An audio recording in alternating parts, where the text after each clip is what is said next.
Hey friends, what's up? How's life? Welcome on in. Friends, if you don't know me, my name's Turfindial. You can call me Roll the Misadventures. You can call me Naughty. Oh, okay, good. There's my. You can call me Roll the Misadventures. You can call me Roll. You can call me Misadventures. You can call me Turf. You can call me Turfindial. Um, how's life? Hopefully great. Let me turn on my music here because apparently no one can hear anything. There we go. Oh, that's like way too loud. Um, Sorry I was late. I was at dinner with Pandora.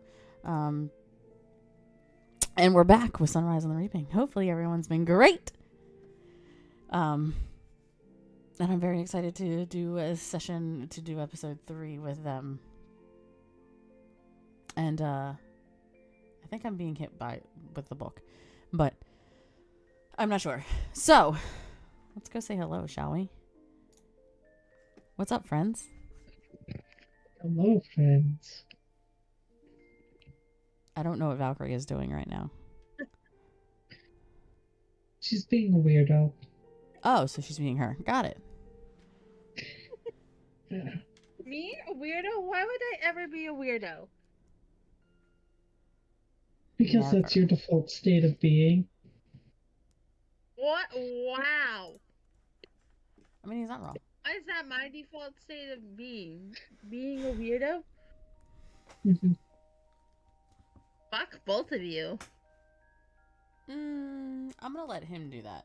I'm gonna pass. Look, if I disappoint 2 women, I'd just go visit both my mothers. Woo! Shots fired. Shots fired. God damn. I'm so mad that you're Hello, drinking friend. that in my presence right now. I mean, I could go get one. I have one on the other side of the basement if you want me to drink one in your presence as well.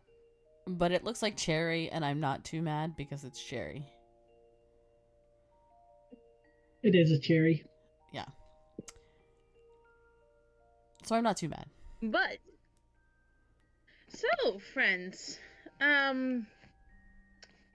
we had quite the chapters again.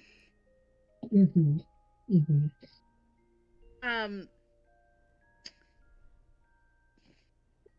Previously, we did 4, 5, and 6. Today, we're here to discuss 7, 8, and 9. And oof. That ending, though. Sora, Can we start at the ending and work backwards? I mean, we totally could if you want to. No, I don't want to ruin it. But, here's where I say this, and it's either me or Turf. Sora, do you want to lead starting chapter 7? Yeah. You should have your book here. Why is it that we have book club knowing he's going to discuss the book and he doesn't have his book? Is he new at Because this? I didn't think of it. Is this new to I was him? going to say, is he new at this? Yes. You literally bring your book to book club. You always bring your book to book club. All the time.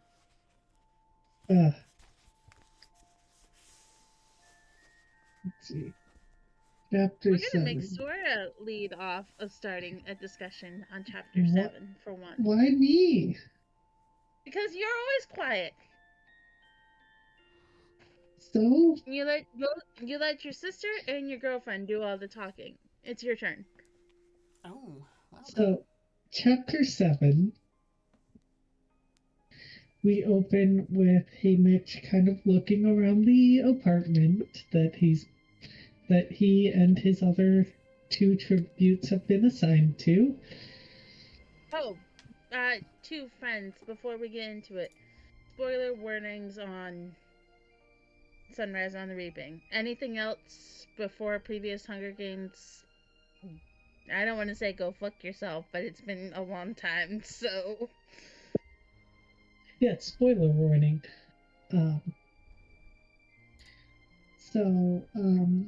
We see Mags and Virus, and we kind of, open with seeing them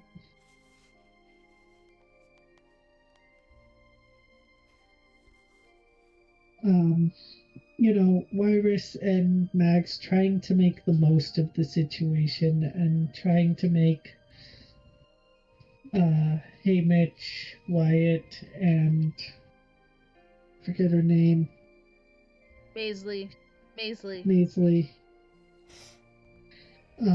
trying to make them feel as comfortable as they can given the circumstances, um, before settling down to talk strategy.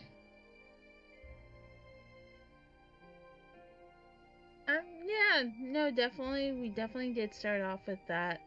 Um, Hey Mitch is also pretty much crying his eyes out after the whole situation with Luella, which obviously understandable. You don't expect something like that given tribute parade because that usually doesn't happen. Yeah. And like Sora said, they tried to make the best of the situation of things going on. They make dinner, which consisted of soup and a pie of peach. A pie of peach. Peach pie. Jeez. I mean, a pie of peach. That But works too. pie of peach. True. Um, and kind of been like, we can talk strategy in the morning. Hey, Mitch, why don't you go to sleep? Um, so Hey, Mitch goes to bed, which I thought was very like given everything of that moment of calm where it was a good thing where they're kind of like we can discuss in the morning everything like that. You've been through enough today. Probably just a good idea to go to bed.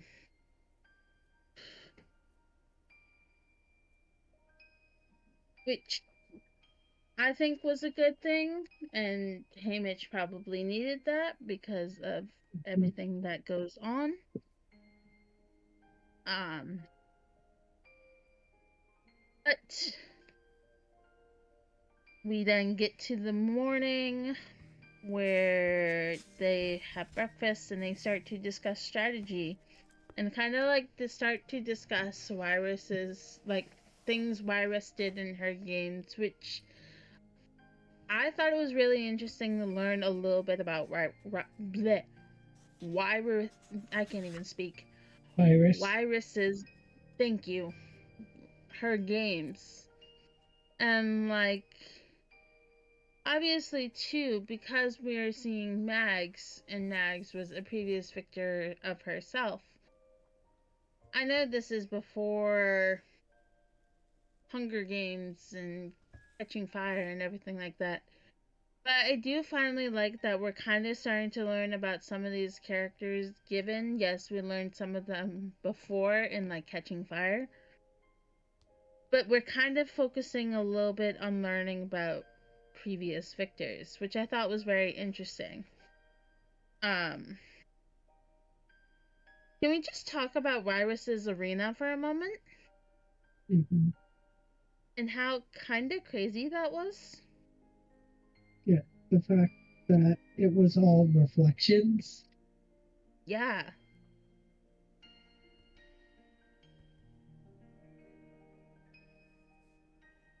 But I mean, also what the did you fact, guys think on that?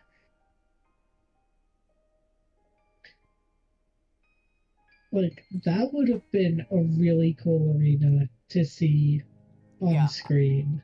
I wanted to see that too. Mm-hmm. Mm-hmm. And like how she was smart enough. I think it was she figured it out through reflections and something Mm-hmm. else.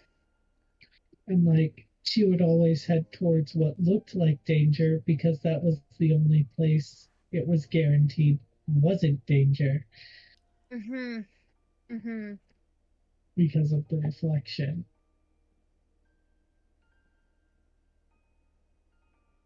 But I will also say, I didn't think Mags was from a career district.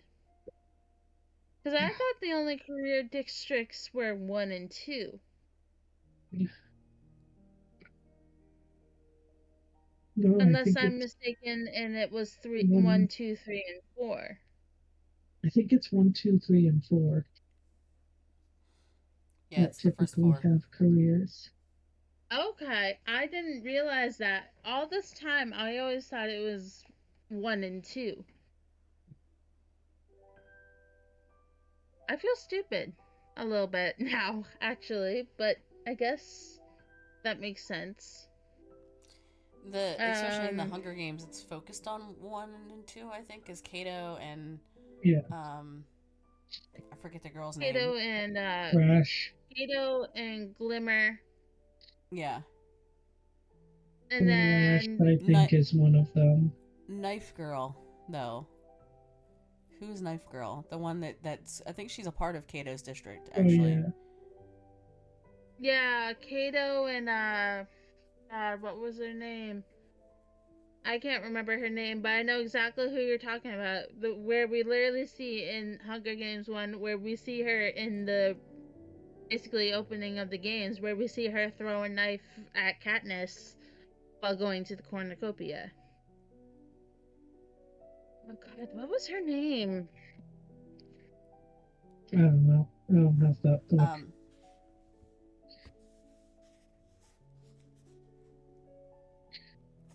But yeah,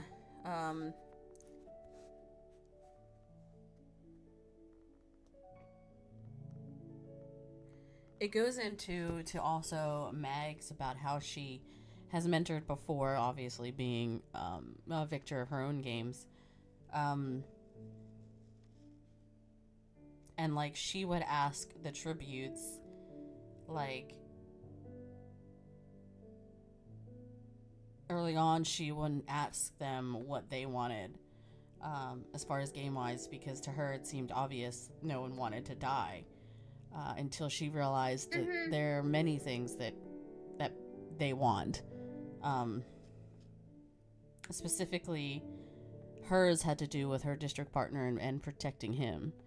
And then Wyra says that she didn't want to die at night.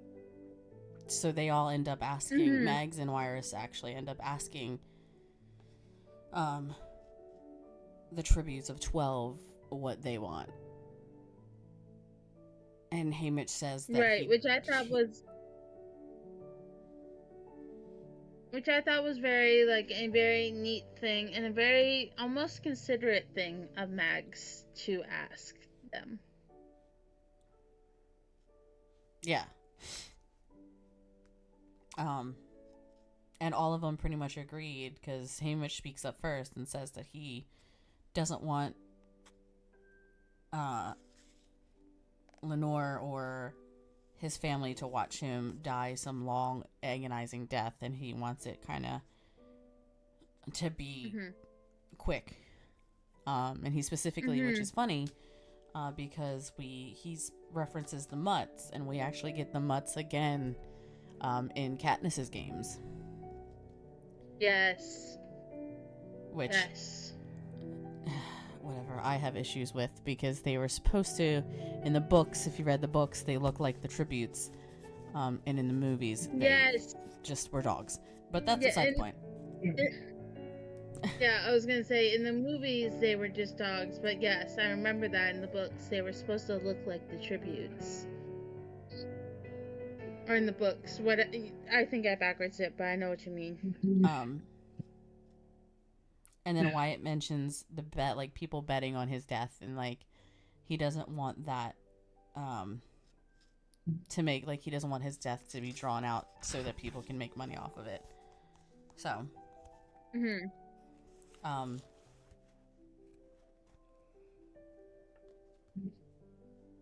then Sora, what the fuck are you doing over there? Tulio. They start talking about ending the Hunger Games for good, and this is where you first get a sea of like we all want this to end kind of deal. Hmm. Mm-hmm. Even during all this, Haymitch brings up the thing about the how I can't remember the kid's name, but how the kid I can't even remember what district, but he wanted to create a non-career like alliance kind of thing.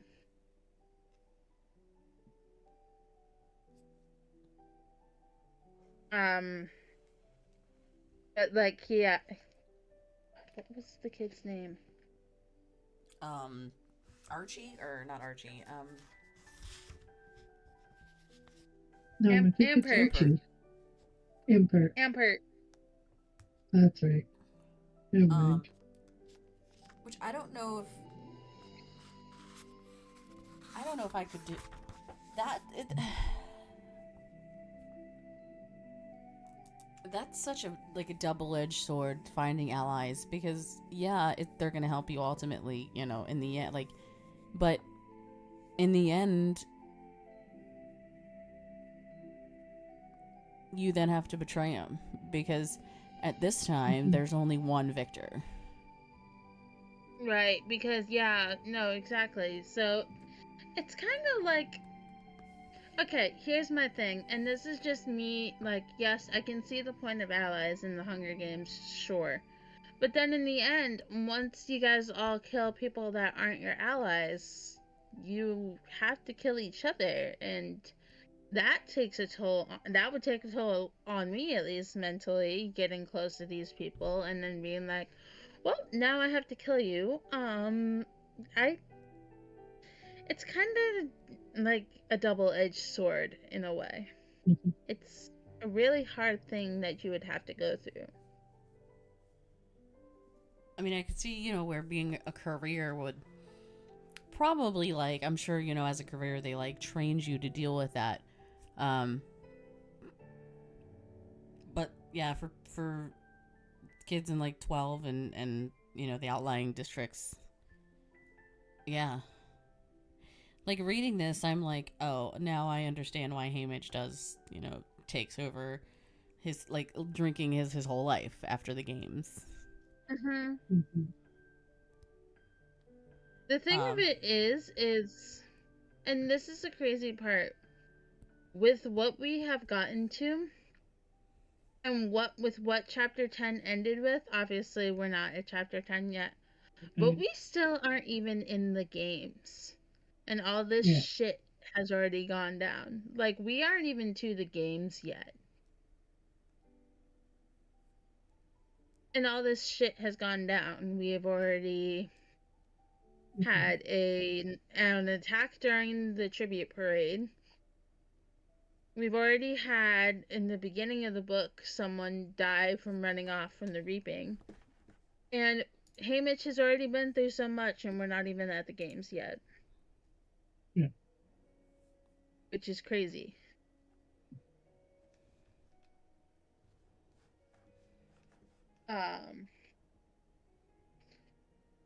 Like, I know, and this is just like putting a little bit of real life into this.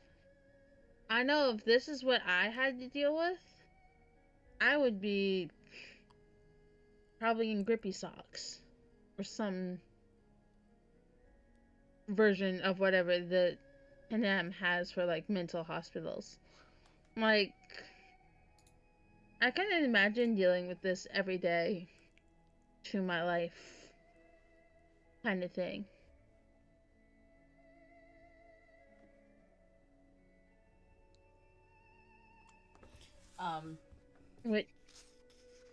But that's, I don't know how you guys would feel about that, but like,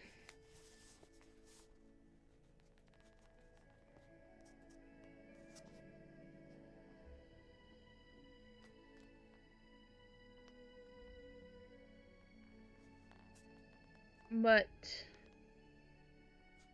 Let's see. Yep, they keep going over, training.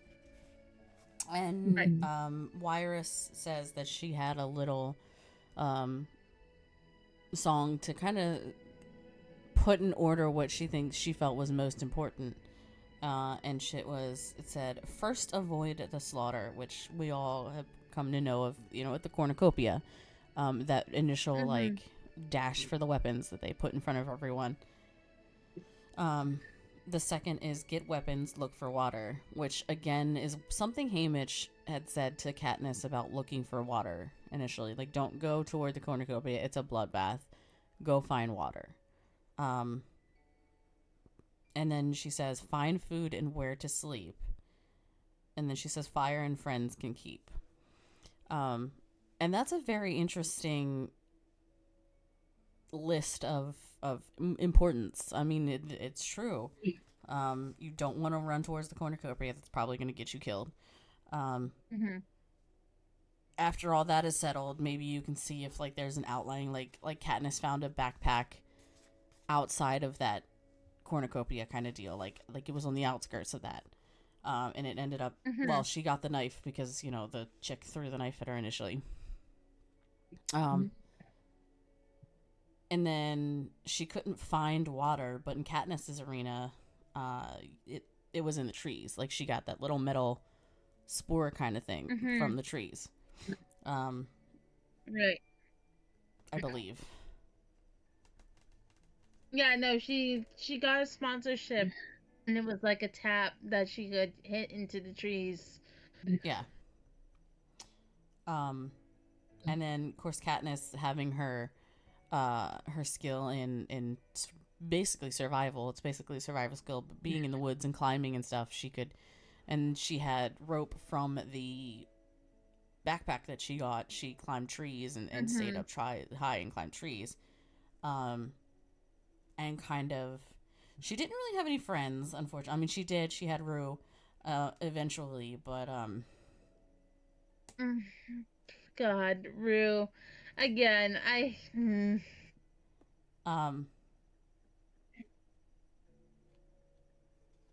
she and PETA, but she didn't know she had PETA initially either.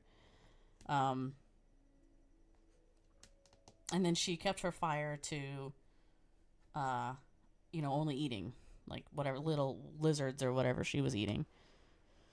So, and then they talk about shelter and building a shelter, and then they get into kind of this funny little thing of, Wyatt and how he snores. And Mags actually tells him to find somewhere allowed to sleep then.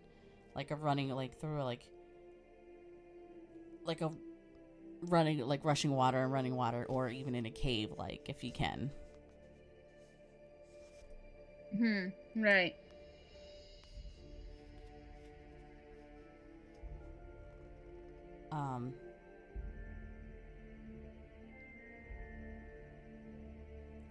And then they go on to say about how sometimes the game makers hide little tidbits in their survival stations in the in the training area about the arena. Mags had the little foil blankets or the metal bowls. The foil, yeah. Or not Mags, Wyrus.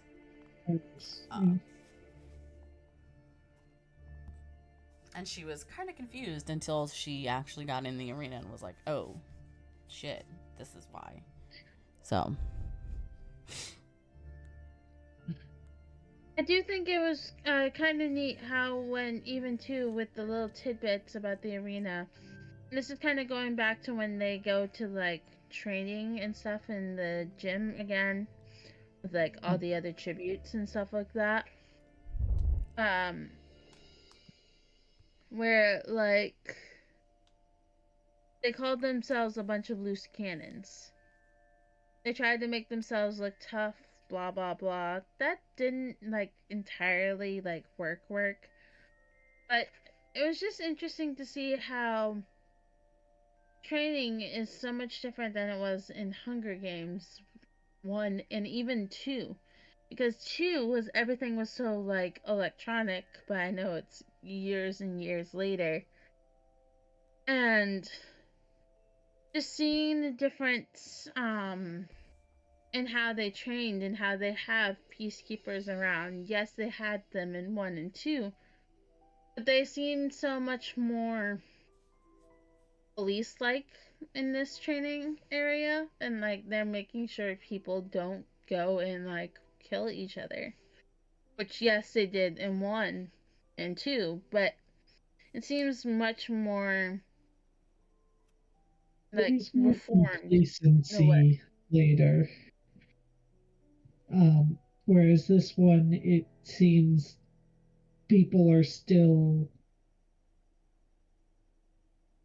It seems like they're expecting more rebellion still from these tributes Hmm. versus the later games. I mean, not that there's not rebellion in 1, 2, but I guess maybe it's still. I don't want to say Hunger Games are still so new, but they're still kind of new.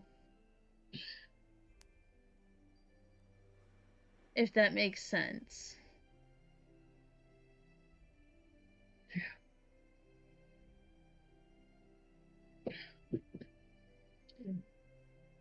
I mean, what do you think it's a possibility because it's still so new, or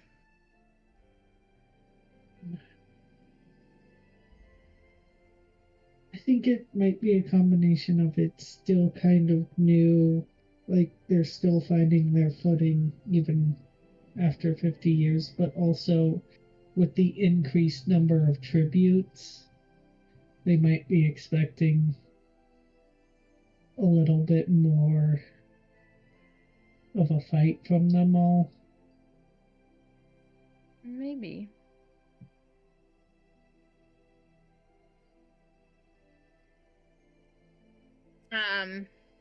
We then came to find out we met another person who was doing like Potato a training batteries. and everything like that. And I had a feeling. I feel like I called this one the last session. I might have. We got to see Edie again. Mm-hmm. Which is teaching people how to make a flashlight from a potato. Mm-hmm. Again, not so sure how that's going to be useful in the arena. But I guess to each your own on how to make a flashlight from anything, essentially, maybe it might be the lesson. Well, and remember, we found out that that was the Capitol's way of punishing Beatty because Beatty was there Right. because his son Ampert was in the games, Right. which until now we didn't know. Right, which until now we didn't know. Which kind of really fucked up punishment if you really think about it. Oh yeah, go Imagine. watch your son die. Yeah, no, exactly. And you're going to be there every step of the way to watch it all play out. Like that it is really fucked up. And I know President Snow was all kinds of fucked up. But still.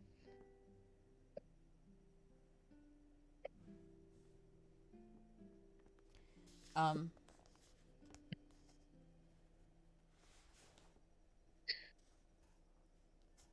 he makes another ally named Regina. Um, Regina, yeah. and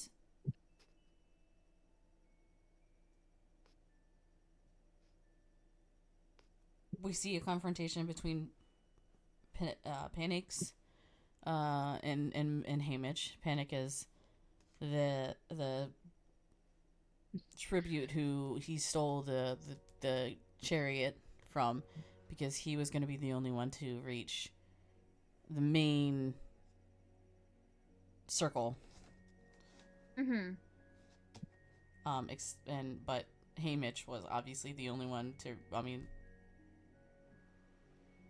his friend, but he was going to have Snow own that death. Like, even though she was a tribute in the game, he was still going to own that.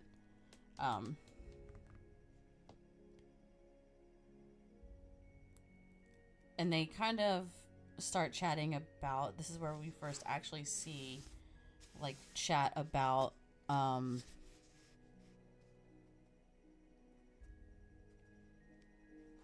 taking on peacekeepers. Yes. Yeah.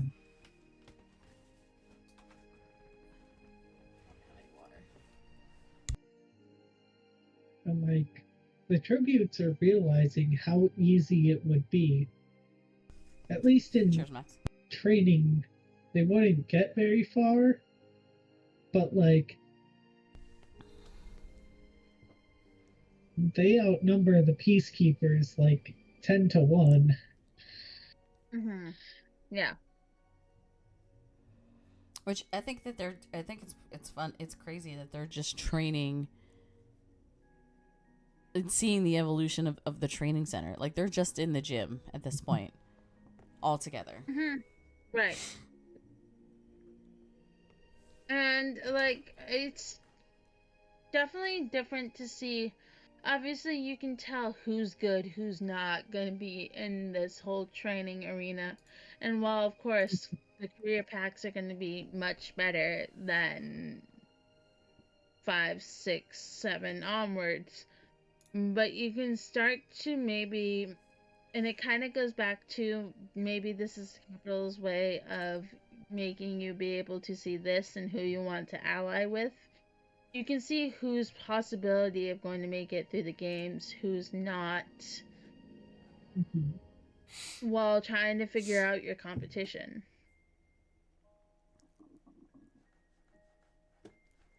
Well, and it's also too, like, because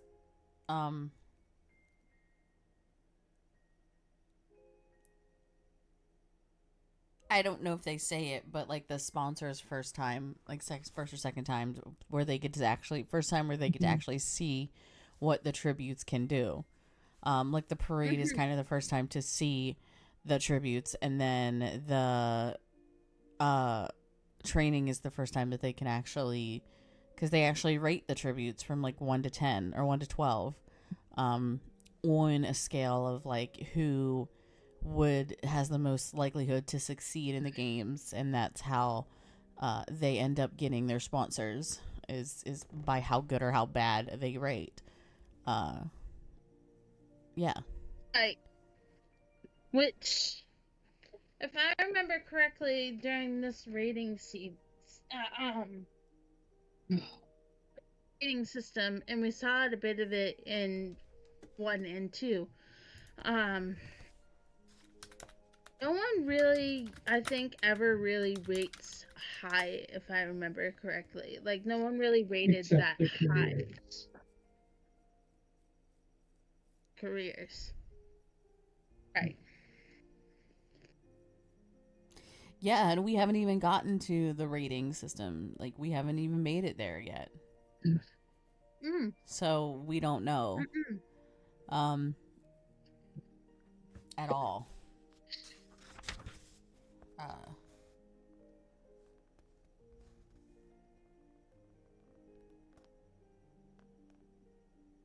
We also see kind of a different side to Plutarch, as well in this chapter, to where he finally, Haymitch kind of confronts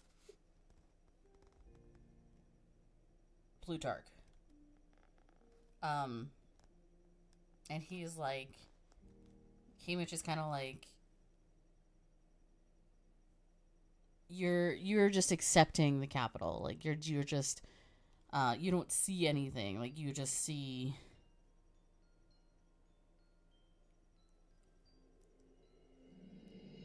you don't see it as being like we're all ending up, dead because of what? Something that we didn't do. Because he goes on to say that he does see it. And he actually doesn't think that the fear that is meant to the Hunger Games is meant to put into the districts from everything that is even justifies that arrangement.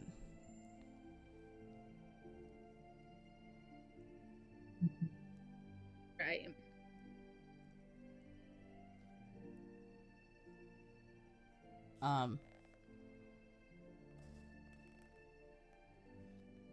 And then he's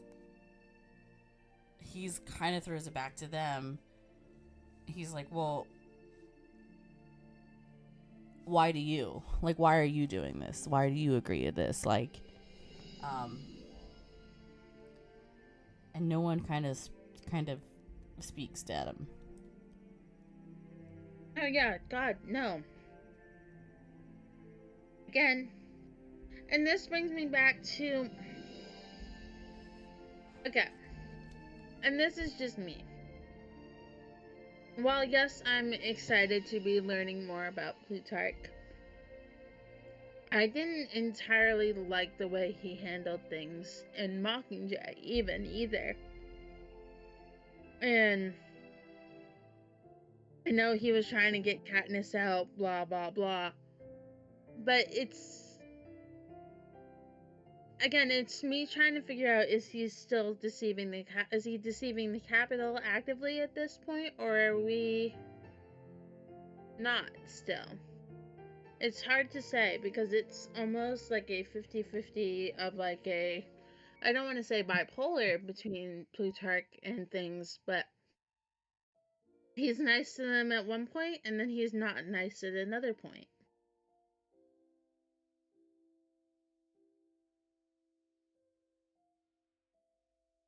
And I don't know if that's for show or not.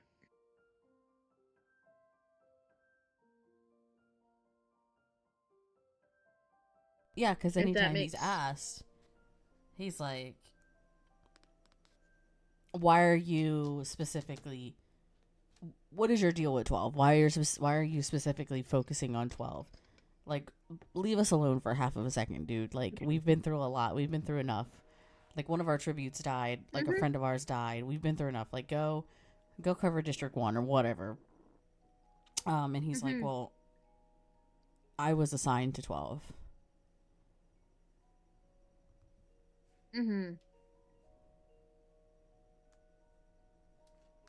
So why was he specifically assigned to 12?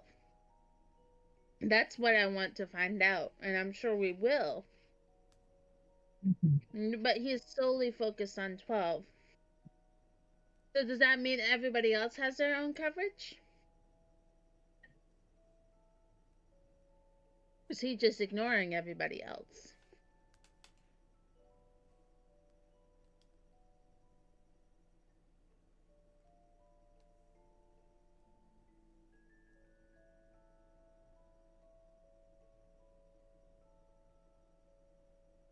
Which is the $1 million question. Yeah. Yeah.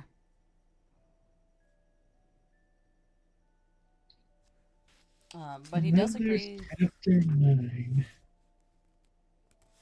Cool. And then there's chapter 9.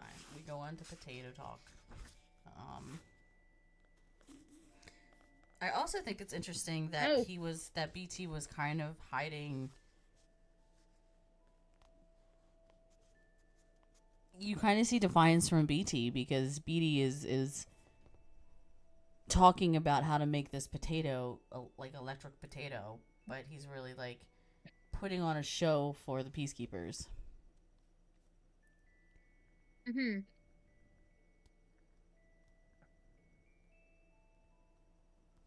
Which is almost like in BD, what BD kind of says is look for ways to shut down your arena, kind of thing. And it's kind of like the same situation with how in the Quarter Quell, how the tree was a clock. and that they shut it down, striking the tree. So, like, is there going to be a situation where we have that again? Or is it going to be like a. Like, I'm trying to figure out. There's so many questions that I have that I'm trying to figure out. And it's. Like, what are we going to see?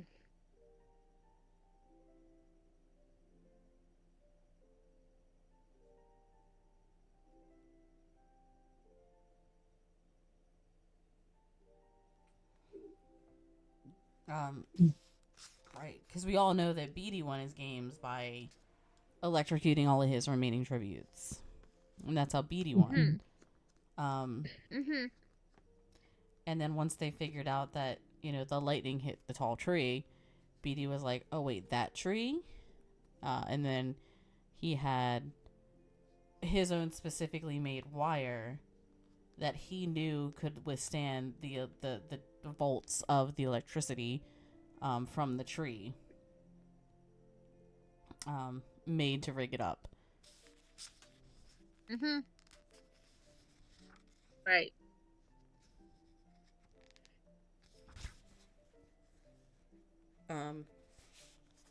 And then the group officially joins Ampert's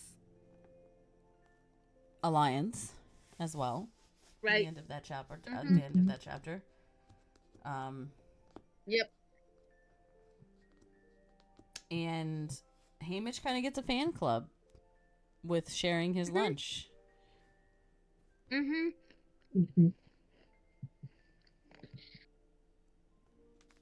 Which I thought was a little nice move from Hamish. Like, maybe that will pay him something in the arena later on.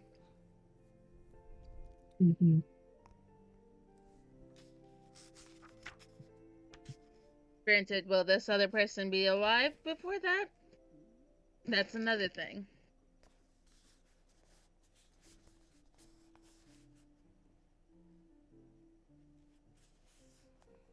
And I like how they all decided that, like, they needed a name. Like, the career pack has the given name of the careers.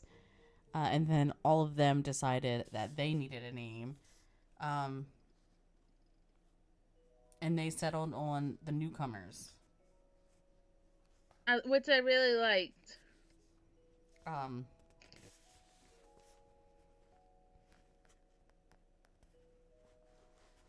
Because of his father, used to go around in the mines, and they used to be like, if you were new to the mines, they would call you a Nettie newcomer, and he would every time that his dad would try and teach him a new skill, he'd be like, "Come on, Nettie newcomer, you can do this." So, yeah. And it seems like that by the end of that training that day, they all kind of stand like slightly taller, like kind of like Katniss and Peeta, where they were like, we are from District 12 and we won't be overlooked, kind of deal that Caesar Flickerman said when they came out on their chariot the first time. Now, here's my thing I'm wondering. Are they gonna have, how they have, and we might be getting into this very soon. You know how they had interviews with each tribute before the games? I'm wondering if we're going to be getting into that very soon. And I'm wondering if we're going to see Caesar again. Like a young Caesar. I love Stanley Tucci.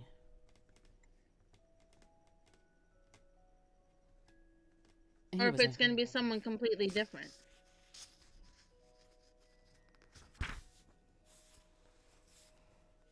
And then we get into chapter 9. But we end though with Hamish actually being pulled from the group. Right.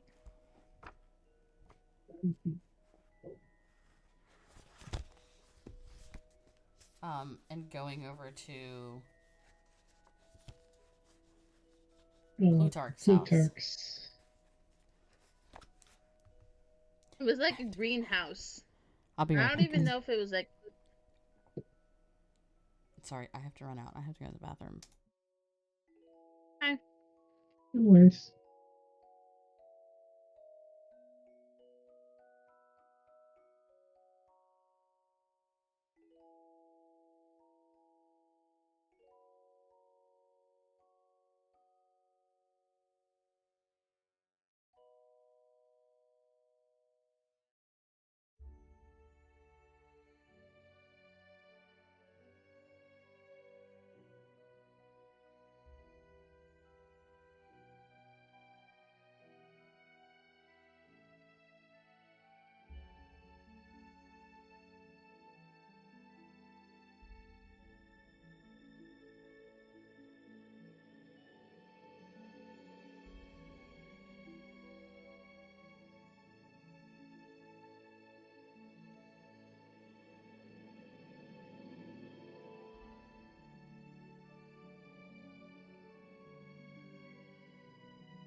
Oh, sorry guys, my stomach's been acting weird all day. You're fine. And so I had We I were went out just with, talking. went out with Pandora to Chili's, and it was just not a good time. Not sitting right with you. No, it was great. It was really good. We were just talking about how we met our first Avox. We were talking about the greenhouse and how Haymitch was talking with Plutarch about the poem that Lenore knew, and Plutarch finishes it.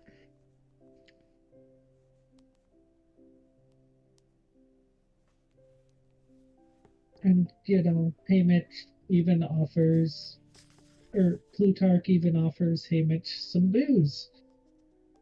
Mm-hmm. Which again, imagine offering. How old is Hamish? 18? Or is it I think 16? he's like 16. I think it was his Offering 16th birthday, if I remember right. offering a 16-year-old booze. Yeah, he's 16. Okay.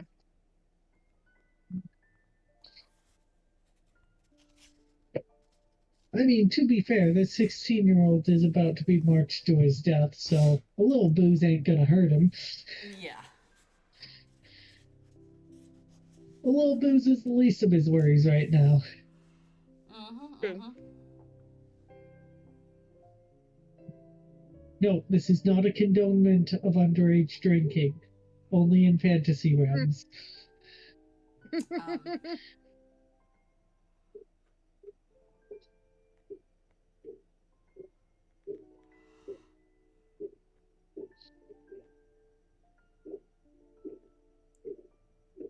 Yeah, and then he invites Hamish to the conservatory. Mhm. And we find out something interesting in the conservatory. He starts talking about bees, I believe.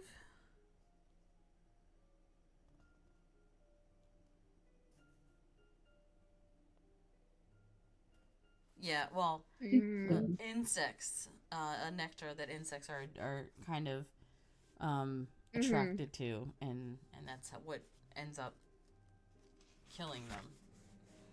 Uh, Mm-hmm.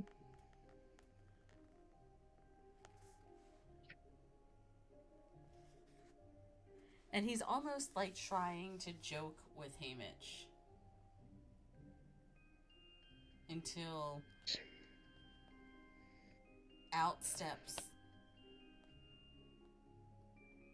President Snow. Mm-hmm.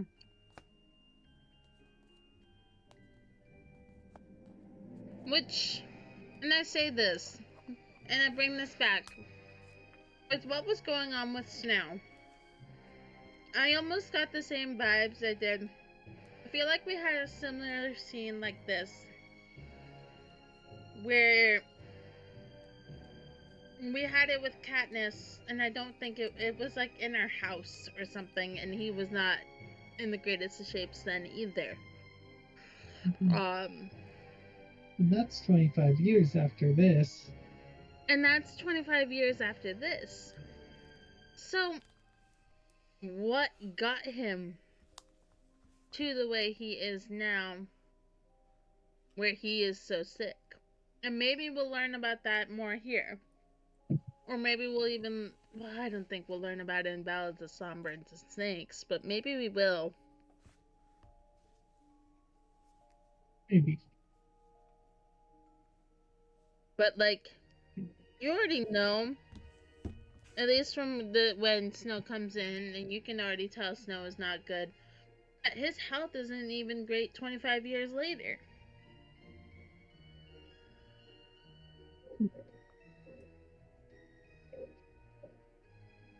But him and Haymitch start to have a conversation. And Snow is looking for, I think it was milk. Mm-hmm.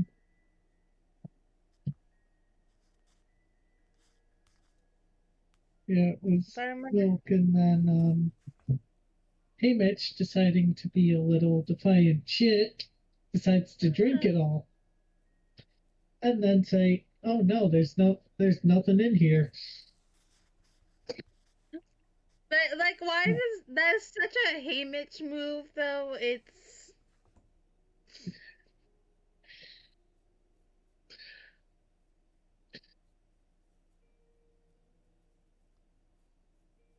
like, oh, I almost wanted to say .1 to Haymitch, President Snow 0. I almost feel like that very much gets rally pointed very quickly. And then, we've got Plutarch, doing President Snow's bidding, but then in that exact same moment, he covers for Haymitch. Right. So again, that's that. Like I said earlier, I want to say bipolar, but that double-edged personality thing where it's like, yes, I'm playing for the capital, but I'm also playing for Haymitch.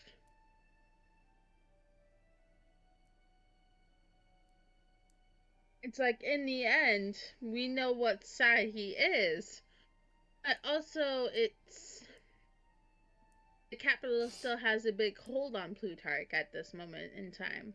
Mm-hmm.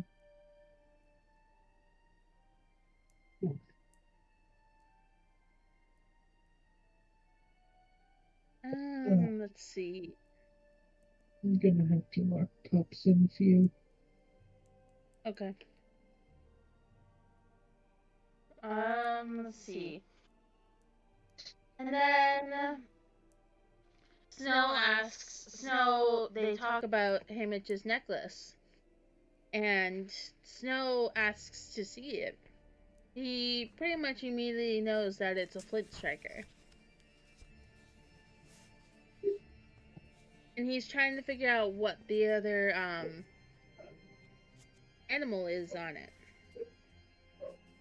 Mm-hmm. And he reads on the necklace that there's an inscription. I think they're home.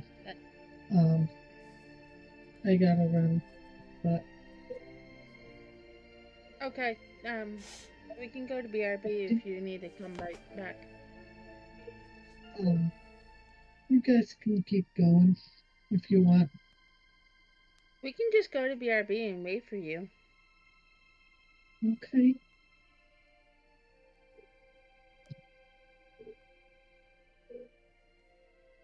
If that's alright with T, that is. Yeah, works for me. Alright. Well, I am going to deafen until I get back so we can have music playing. Okay.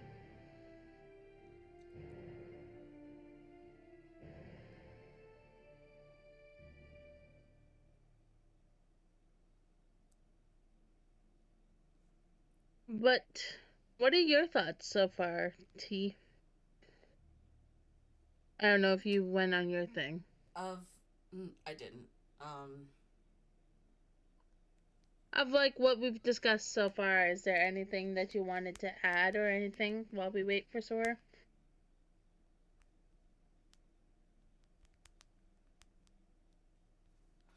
I know I have a tendency to interrupt train of thoughts, and that's not on purpose. I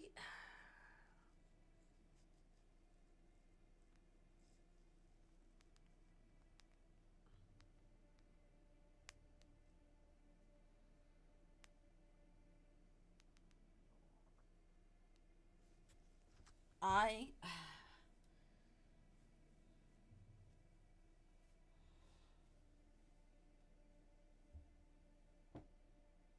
I can't with this book. I can't. Um Yeah.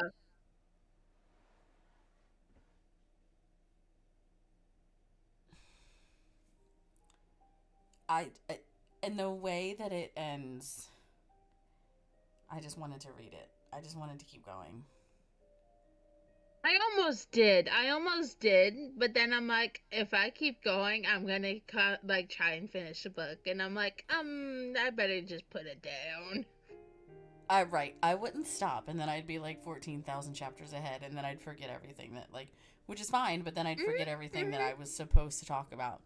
I can't wait to, because Panda got the book and is catching up now. I can't wait to hear Panda's input.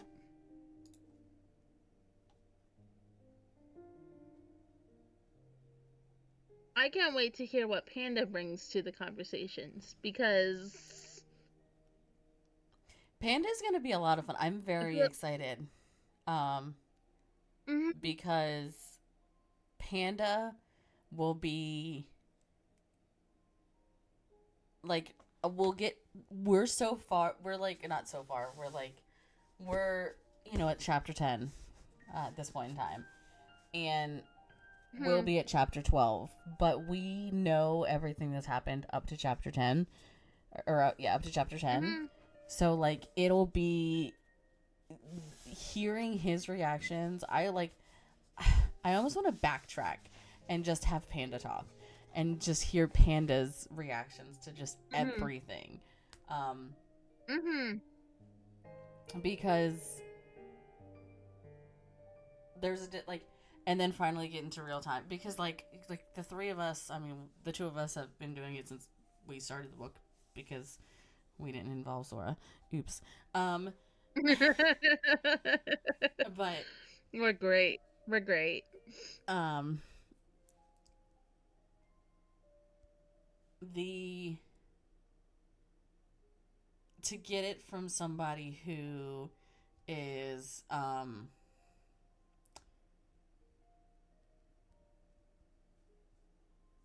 take your points back. I'm not doing them right now, Seth. Um, Not to take your points back. I'm interested what Seth said now. I need to know. oh, she's doing her Bean Boozled. Um, Oh. hi, Seth, by the way. Um, don't like mad dog me or whatever that emote is. Venom, my bad, Venom. It looks like a dog. Um, dear wolf. Ugh. Can Um, I just say, I know we're like on chapters 10. Can I just say what a wild way to get to part 2 of the book? I know there was going to be parts like there was with the first Hunger Games, and I know we're going to be discussing it when Sora gets back. But like, what the hell? Like, why did it take Suzanne Collins 10 something years later to get us this book? was there ever like a after like? I don't know if there was ever. I don't know much about Suzanne Collins other than the Hunger Games series, but I don't.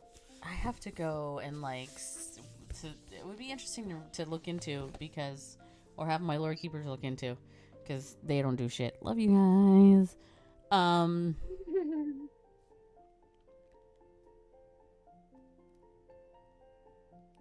because I don't know if there was ever I a don't. plan to continue after the Hunger Games. So like I'm pretty sure she wrote the Hunger Games, and then that was the plan to just stop. I don't know if she ever had any plan to go back and retell the stories of Haymitch, or to tell the stories of the first Hunger Games, um, Yeah, that's fair. or That's fair. to learn where President Snow came from. Um, Can we just talk about, and this is going to be spoiler for Ballads of Songbirds. Bleh. I can't talk. Songbirds and Snakes. Can we just talk about that cabin scene in the woods with Lucy and President Snow? Like, I couldn't believe that one. And I'm intrigued to see how that is going to be in the book. And I can't wait to read Ballads of Songbirds and Snakes. And I'm so sad Sora hasn't seen it yet. But at the I'm same so mad that time, he maybe hasn't seen it's a it. good thing. Maybe it's a good thing at the same time, because literally, that's how me and you found out we were Hunger Games fans, because I was like, I'm going to the movies. I'm going to go see Hunger Games. You're like, what? Shut up, shut up, shut up. Yeah, I was like, And don't I'm talk. like, I I was like, did. stop speaking. Yeah. Um, Funny enough, actually, too, chat. When we got Sunrise on the Reaping, You can ask Roll, you can ask Sora. I was actually hiding in the bookstore reading the book. Funny enough, it found me reading. Yeah, And I then, wasn't even gonna you get know, it. mm-hmm. And then you asked me, I'm like, so far it's about Haymitch. You're like, wait, what?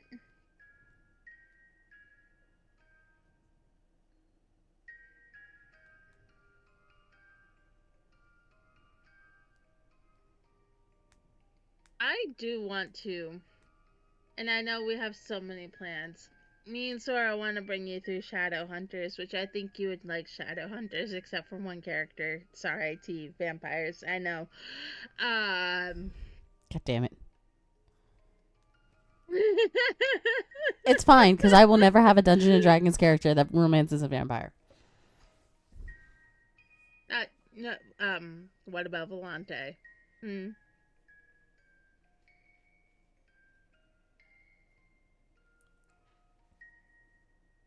But You see, I what had happened, also, chat, and I was don't,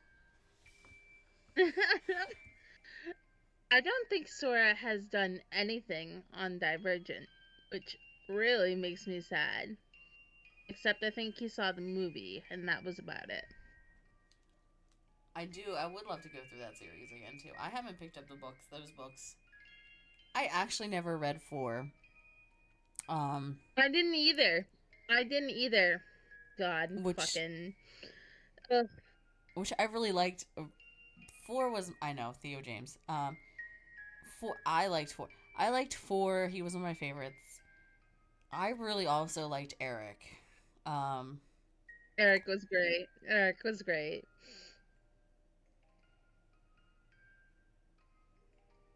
I kind of also liked, and I forget her name, the Amity Leaver, the Amity Leader. Oh, the Amity leader that we see in Insurgent. Yeah. I can't remember her name either. It's been so long. But it's. Divergent is like. Yes, it's kind of like this futuristic thing in a way. But it's also like. What's the word? It was like dystopian. And it was like one of the big dystopian books. I think the first Divergent came out in like 2012 Oh, I don't know. or Yeah. something like that. It's been a long time at this point. I don't know either. But dystopian was such a big thing back then. And I don't even know. I'm trying to figure out if Hunger Games would have fit into that same kind of category. Because if so, that was a big thing back in 2012. And like I don't want to say like I feel like even to bringing this up, I feel like reading kind of came off like the bandwagon for a while. And like reading is slowly becoming more popular again because some of these popular series are coming back, or like we're getting prequels after the fact, or what have you, if that makes sense.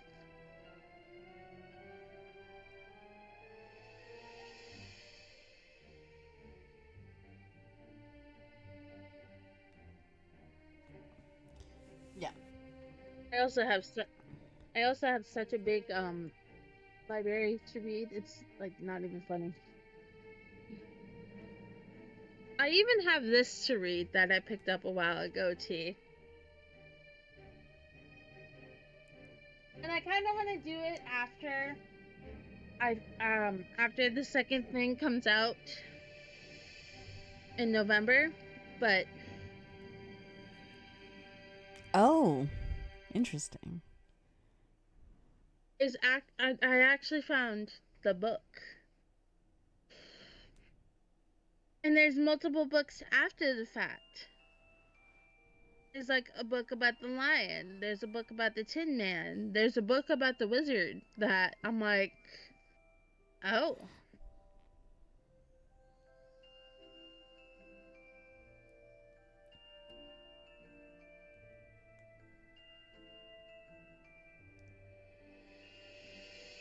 Um, I also, my friend, well, she's a friend of mine. We actually had planned, her and I, she's a cosplayer, and we actually planned to do, we were going to do it at AnimeCon last year, but we never did. Um, we were going to do Vox and Alistair. Oh, that would have been cool. But she kind of turned me on, and I have to start it. I haven't started it yet, but the Zodiac Awakening, the Zodiac Chronicles. Oh, what's that? I'm not sure,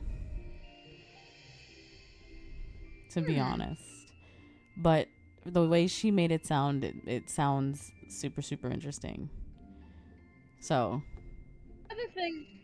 Another thing too that I borrowed from a coworker. And now this is going to probably be a personal read that I find in my own time. But my coworker let me borrow Howl's Moving Castle. interesting. And that's another one that is like a Studio Ghibli film. Okay, interesting. So I want to see like what the differences are between the book and the movie, because I've seen the movie, not in a long time, but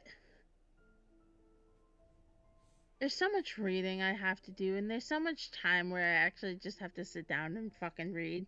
And that's what I did last Sunday. Like, I read for 3 hours. I almost didn't put it down, like I said, because of how that ended. I'm like, damn it. I'm like, I should put it down because I'm just gonna read ahead and finish the book, and then I'm gonna have to reread it again. Oh my God, Max, don't make me make my lore keepers time you out. I will. I'll do it, and they'll do it. South will be glad to do it, Max. What is Max doing now?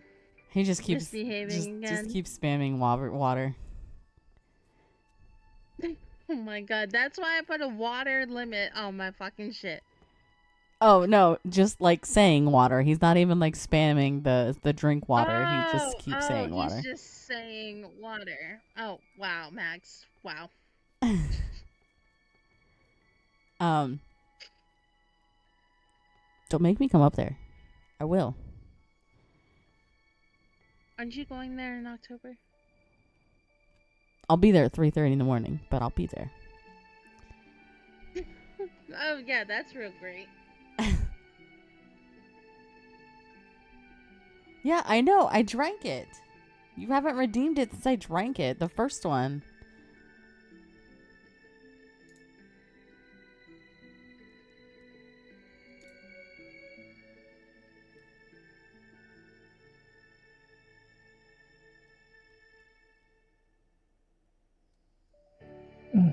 Welcome back, everyone.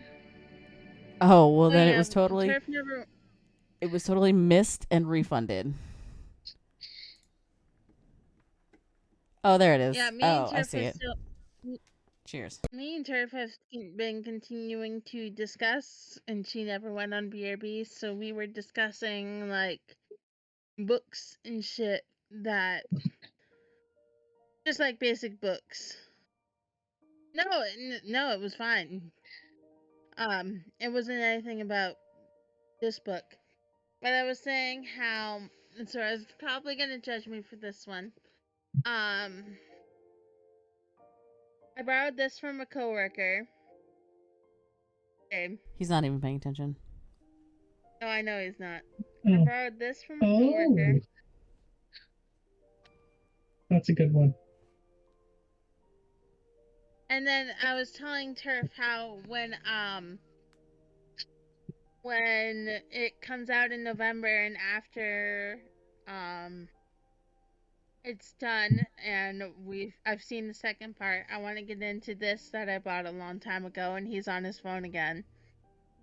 I am monitoring my sister's chat. Is actually Sheesh. working?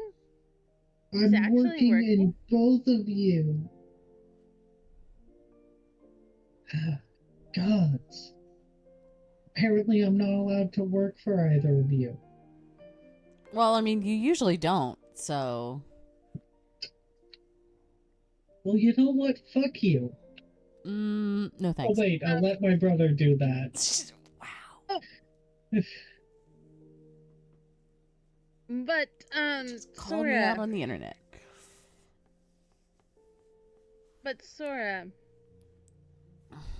we were talking too about books that we wanted to bring her through. I know you wanted to bring her through Shadowhunters. We want to bring you through Diversion. Or Did you just say 4 as in golf? Mhm. Can we smack him, please? Look, that whenever you say 4, all I think of is either golf or the I Am Number 4 series. What the fuck is that?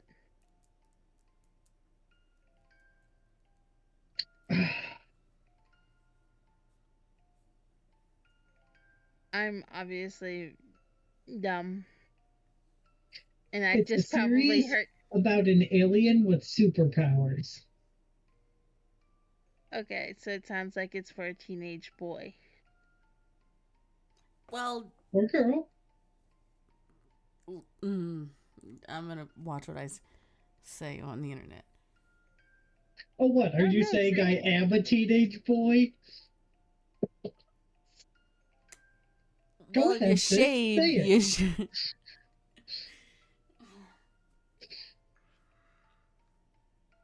If If I you shave, I look shave, like I'm 12 and I'm you a look like you're pedo's 10. wet dream. You look like you're 10. Yeah, like I said, I'm a pedophile's wet dream.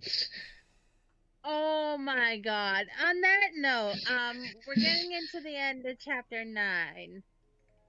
Yeah. Snow and Haymitch are talking, and Snow calls to someone in another room to come in. That person turns out to be Luella. And obviously we haven't read chapter 10 yet, but I'm not gonna lie, I read like the first page, so don't hate me. Oh, you cheater. Peter. I like read the first page, so Oh, you cheater. Oh, you cheater. so Um, I know a little Freaking bit read the but more. rascal and also, then. but also, Snow drops one of the hardest lines we've seen from him so far. And What line it's, was that? hold on, I gotta open it up so I don't misquote him. It's on the last page, right? Yeah.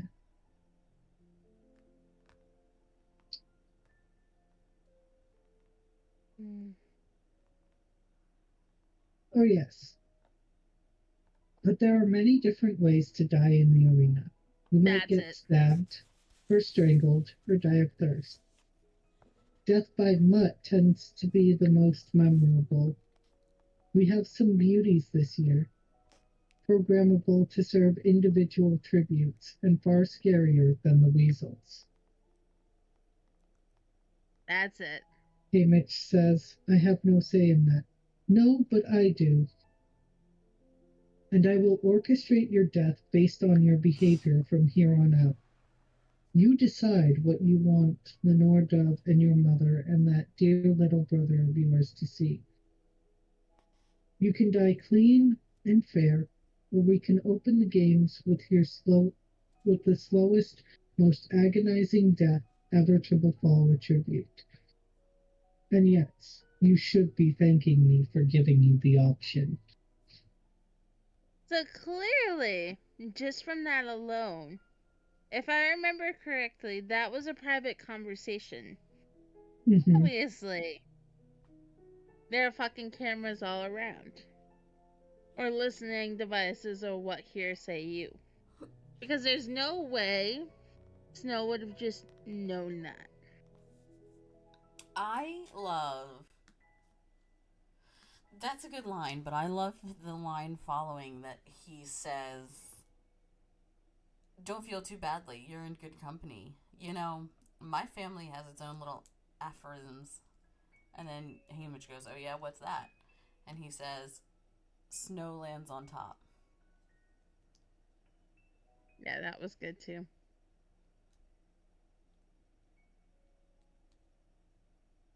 So,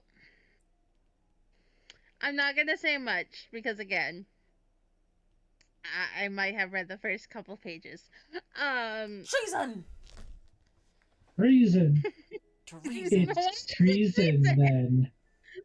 Why is it treason? Because you went ahead of the book club. You turned your back on the rules.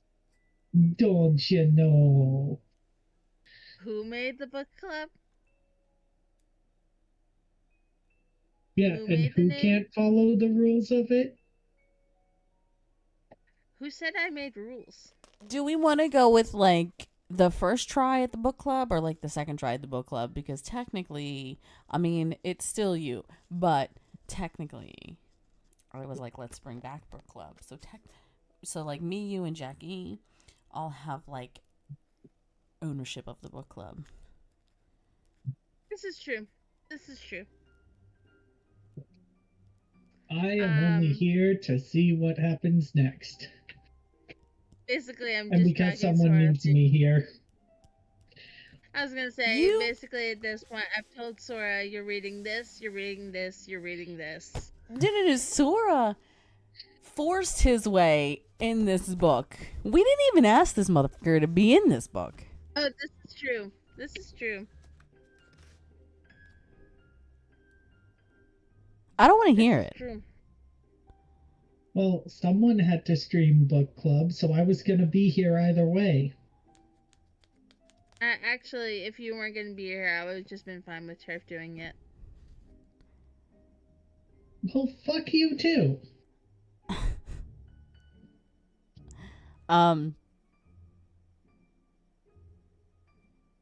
Not saying language, guys. And should we give you privacy because that's a different site? Bow chicka bow wow. So, what do you? I'm gonna ask you guys because I know things. What do you think we're getting into in the next chapter? I want to know. Okay, so I want to know. This is what I want to like. The biggest question, obviously, in my mind was they found like okay, so they found somebody to play Llewellyn McCoy, but who in the rightful mind? Like everyone's got a doppelganger, right? That's what they say. So like. Mm-hmm. That can be played here. So apparently, like they found someone that could be her doppelganger. But who in their right mind would? I mean, did this person like volunteer like Katniss, or were they like? Did they do something to Snow to like end themselves up in the games, or like? Did Snow promise this person something like you will make it out of the game, like I will make sure you will make it out of the games if you do this, or like I don't see any normal human being. I mean, Katniss obviously did, but she also like that was also her sister Prim, right? I don't see any normal human being basically be like, oh yeah, I will play this person that was supposed to be in the games but ended up dying so that I can go in her stead and play her part as a role and probably die. Like, I don't see any sane person doing that. No, and that's completely valid because yeah, what sane person would want to do that? Sora, what do you think on that? Well, this is the capital. They obviously have some really advanced genetic engineering. to make all the mutts and the hybrids that they've been making. To me, I don't think it's beyond the realm of possibility that they actually were able to bring her back from the dead. And that this actually is Luella. Interesting. But don't you think... So let me raise a question to you then. If it was actually Luella, don't you think that, like... I mean, and she may, I don't know. Because all it says is standing in the doorway is Luella McCoy. We see nothing after that. So we don't even, like, we don't see his reaction. We don't see her reaction at this point. But I feel like there would be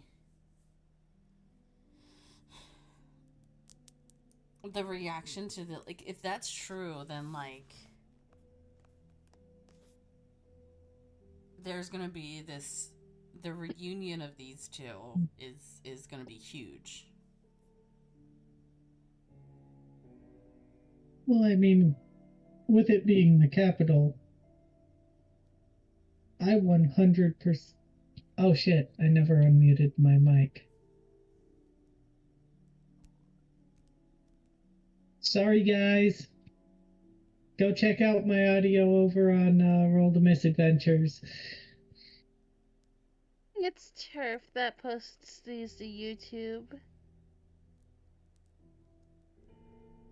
I swear, every time. Every time.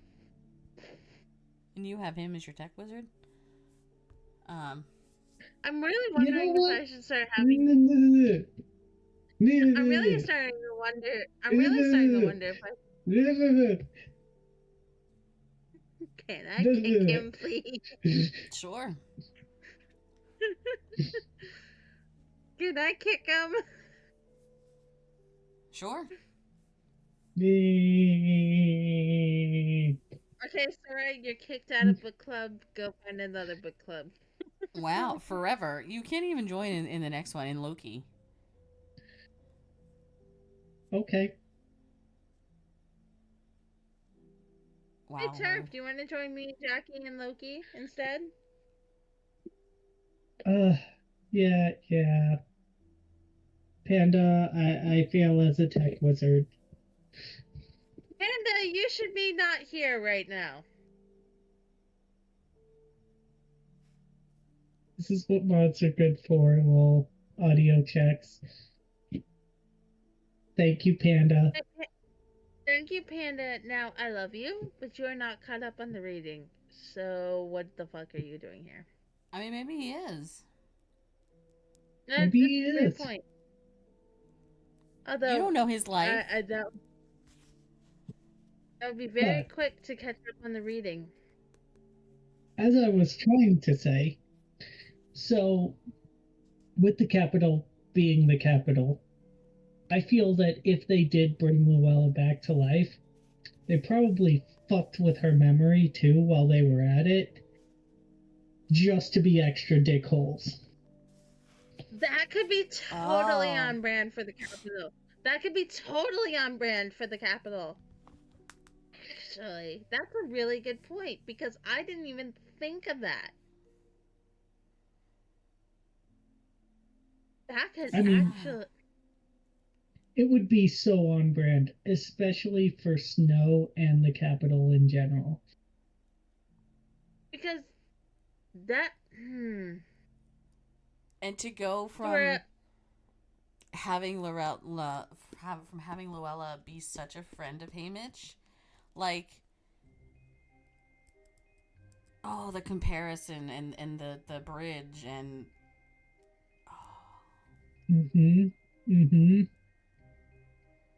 that could be because then I hate to say this like this. If they did manipulate I can't. Thank you. If they did manipulate Luella, they would be probably using her most likely to manipulate Haymitch into making decisions or whatever in the games that he normally wouldn't have made.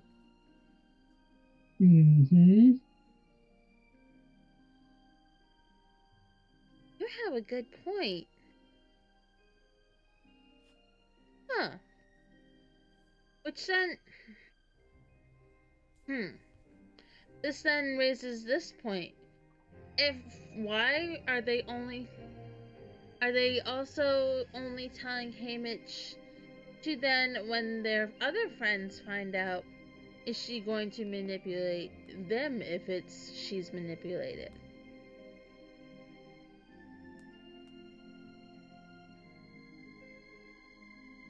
Like, is she going to be manipulating with other tributes, or is it just going to be with 12? Good questions. And then there's also the possibility none of this is correct. Yeah. Also,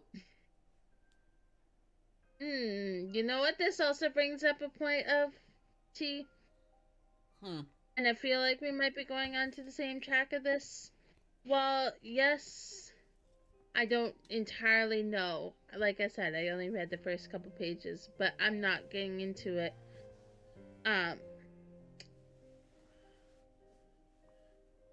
Makes me wonder if it's a strong possibility that she's a mutt. What if she's like one of those walking mutts? she could be. But then that would be interesting because I don't think, and I don't remember, it's been so long, I don't think the mutts had such a capability in 1.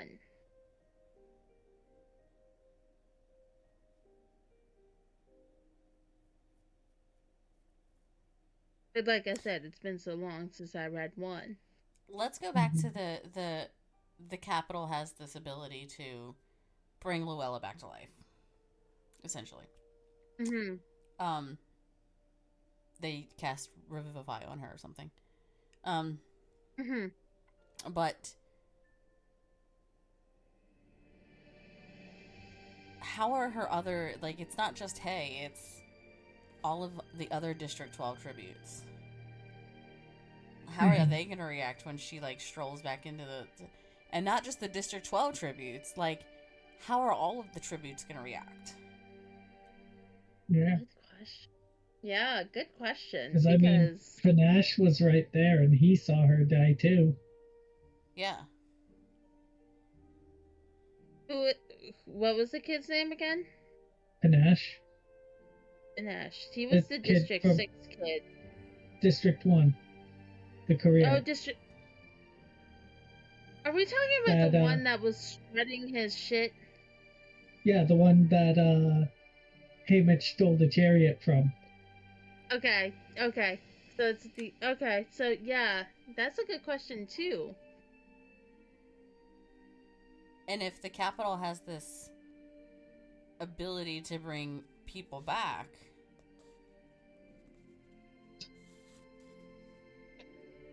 what are their conditions on them coming back? Like, why are they not sharing that information? And, like, is there stipulations to bringing this said people back? Like, you know, what is, you know, is there a length of time that's, yeah. Like, who's chosen to come back and why? Like, can you pay for that? Like, if I die, I want to come back. Like, you know, like, I don't know. I mean, you're probably not making that money on district money, but... I mean, fair point. But you never know, because there again, then what about people like Maisley's family that was kind of like, was still in District 12, but was like a higher end District 12. And like, I think if I remember correctly, like, wasn't her dad like some super important government of 12 official kind of deal? Are we talking about Maisley's dad? I think it was a candy shop. Because I feel like wasn't there one that was like on the council of 12? That sounds vaguely familiar, but I thought Maisley's dad owned a candy shop. I think Maisley's dad was like next in running for the mayor. Oh, okay. Or like would be the obvious next choice or something like that. That's a good point. Maybe. To maintain control of the districts and manipulate the people of the capital. I don't know if it would be to maintain control of the districts. Bringing someone back or having the ability to bring someone back I feel like it would just cause, especially with the Hunger Games. So I'm part excited to see like the backlash of bringing Luella back from somebody that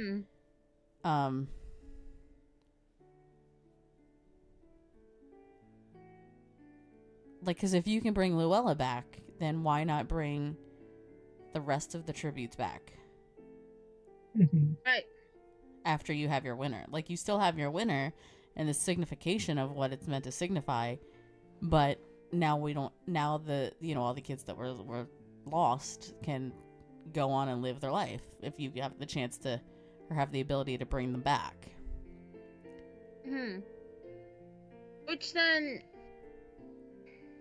if we have all this capability, like you said, why didn't we use this in Hunger Games, like 1, 2, all that sort of thing? I know there really wasn't a games per se in 3, because we had this whole rebellion in District 13 thing like that. Why aren't we using this technology later on as well if we are bringing people back? Like, there's got to be certain conditions, like you said.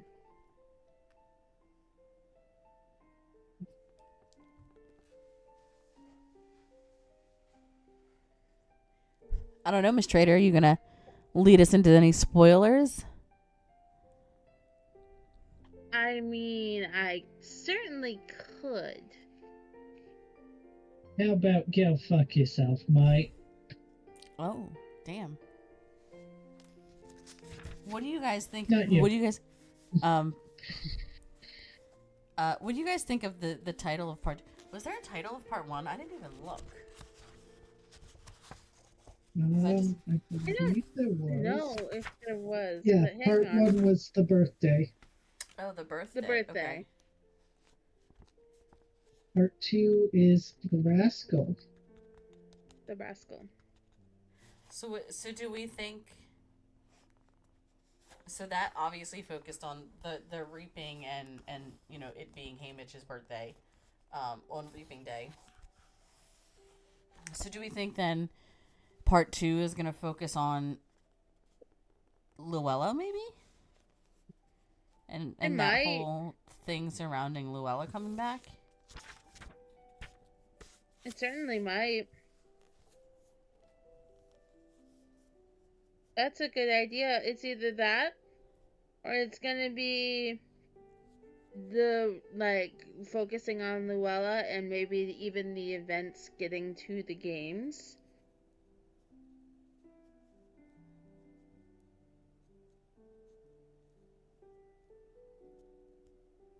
What about you, Sora? Oh. Any thoughts on who or what the rascal is?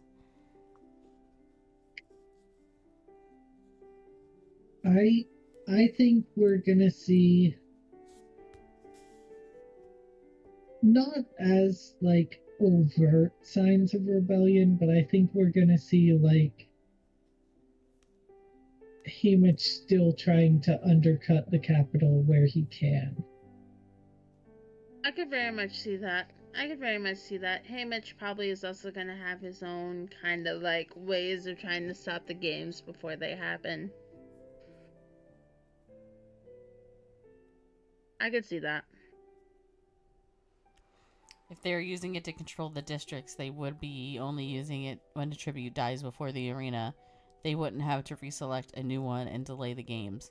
So that's a good point. Because I don't, because they did. Luella did die before. Like, she died in the tribute parade. In the tribute parade. Yeah. But at that point, though, why not just instead of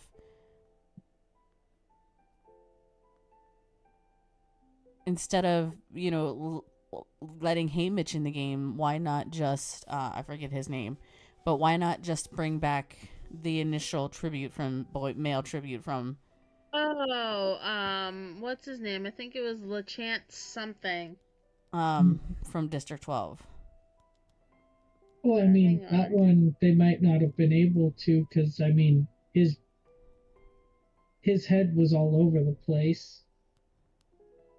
There was bits of him there, and there, and there, and Krillin. What? Too soon. Woodbine Chances was what his name was. Woodbine. They might not have been able to do it because his brain was exploded.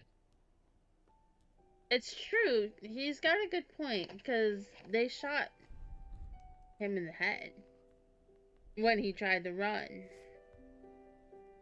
It also might have been too far from the capital. Like, there's a million factors as to why they couldn't have done it then. Correct, Max. He was not in the capital at the time. He was still in it was during reaping, so he was still in 12, in District 12. So like that could factor into why they didn't do it with the first tribute from 12.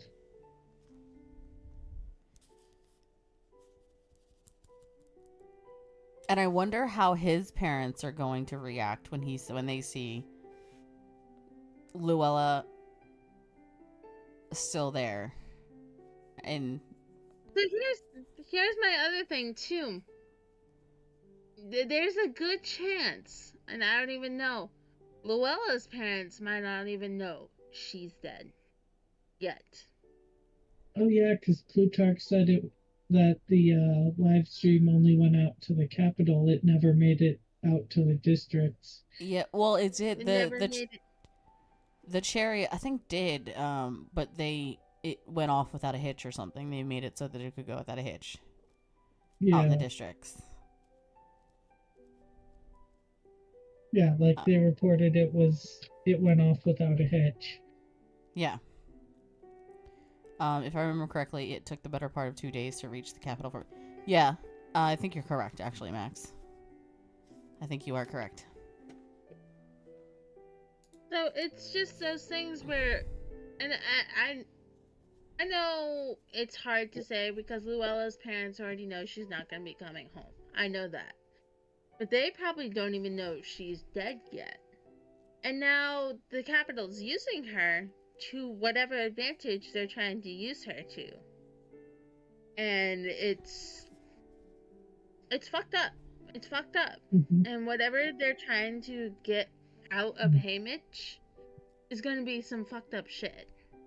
We already know that for a fact. It's going to be fucked up shit.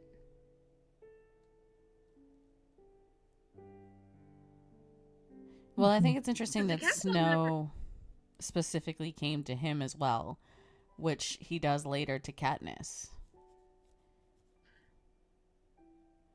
And that's a whole nother side-by-side comparison.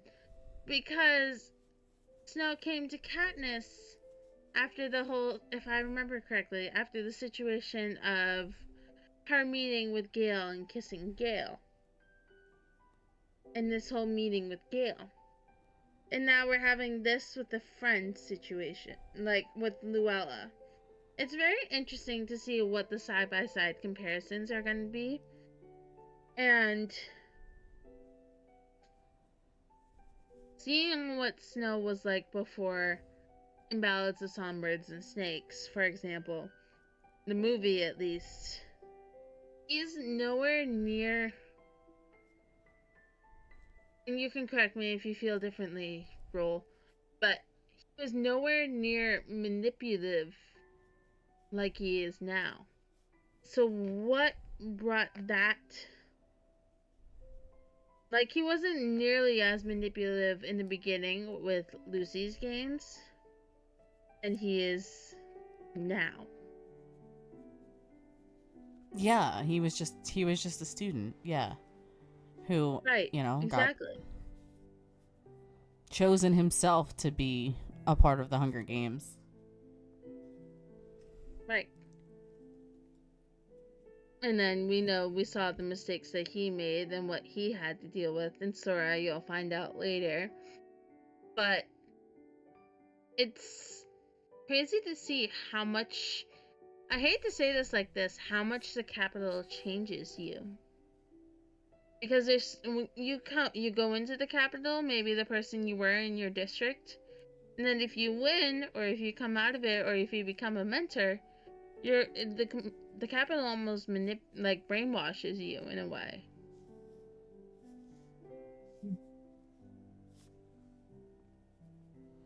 Yeah.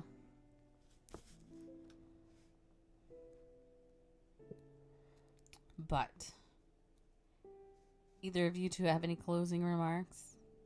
Thoughts? I'm excited to get into more chapters, and I'm really hoping. I know I'm not trying to rush it, but I'm still really excited to see what Haymitch's arena is going to be like, and how we've already been through so much shit, and we're not even at the games yet. Mm-hmm. I can't wait for this movie to come out. Next year. In November. You and I are going to have to take time off to see it. No, I'll go by myself. No, fuck you guys. You guys, we gotta. No, fuck you. We're reading the book and we're all gonna go fucking separately, and you motherfuckers get to go together because you. No, fuck you guys. We gotta make a plan for next year. We can all go see it together. I said we. Okay. I didn't just say we. I meant we. Okay. Oh no, just me and Sora. Turf can figure it out and go see it herself. Oh, I was like, I will beat you all. Especially, never mind. Say it. Say it. I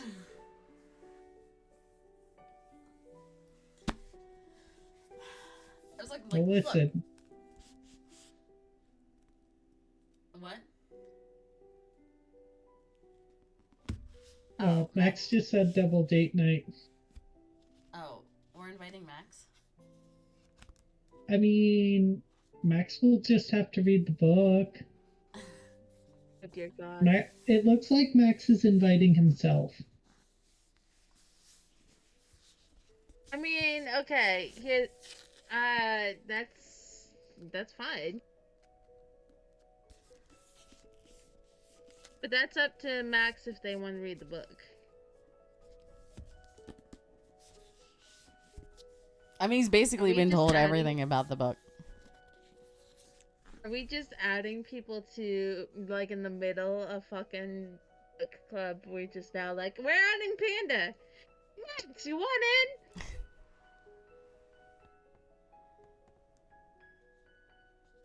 I mean, Max can just borrow my copy when I'm done. So he just said, he's like, hand it over and I will. Who says that I am inviting Max anyway?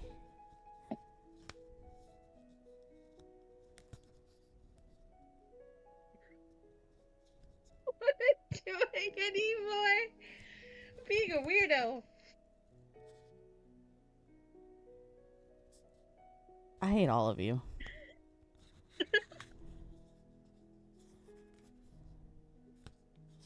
I love how Disney's Little Mermaid is also playing in the background of this, so as you guys are doing this right now. Part of Your World is now playing in the back of it.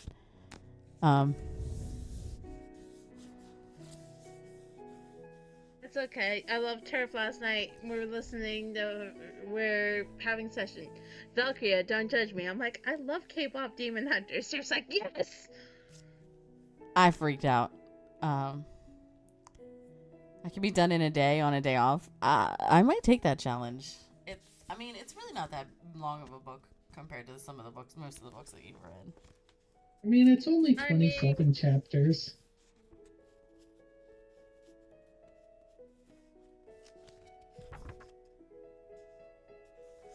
I mean, it's only a 382-page book. Yeah. That's a nice day off. And we're on page 135. Oh, so we're already a third of the way through. I mean, Sora's gonna hate that I don't actually have a bookmark, but, like... Grab a playing card or something. I beg of you, do not do that. That... Well, what's wrong? It's just... The book dragon in me is screaming. I mean, okay, you're really gonna hate me then. There might have been times I folded the corners of pages to mark what I wanted to talk about. I absolutely fold corners of pages. I also folded the book backwards. It's fine. It's fine. It doesn't bother me. Me. I cut the seam. You're gonna get my boyfriend an aneurysm. He can't be mad at me. I'm his sister. Resist urge to strangle. He can't be mad at me. I'm his sister. I mean, Sora, I have this, but I'm just gonna put it away. He can't strangle his sister. He would never strangle his sister. I mean, I have a bookmark with all my other books, but I'm just gonna put it away and keep using the inside of the book.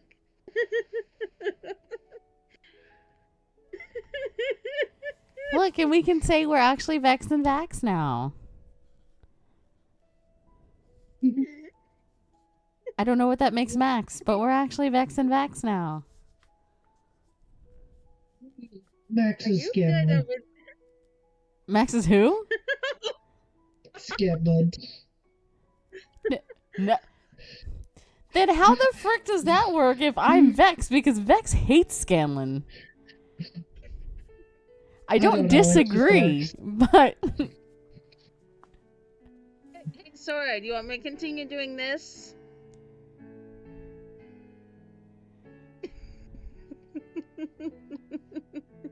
I need an ibuprofen. I've got a headache. Oh, hey, My Sora, girlfriend's giving me up.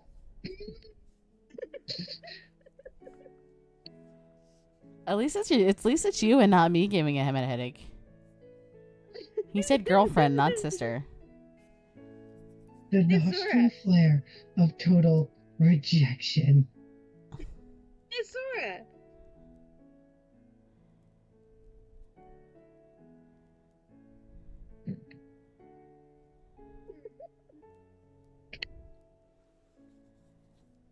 Like, I don't know if you can see it, but I am shaking my head right now. His eyes like twitching. Why are you shaking your head? Just because I like to do this?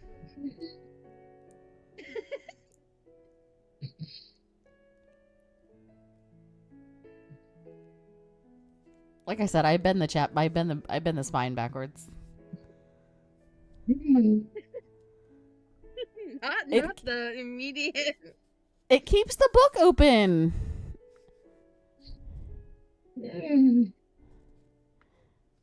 Max says he prefers the inside cover thing, Val, over folding the page.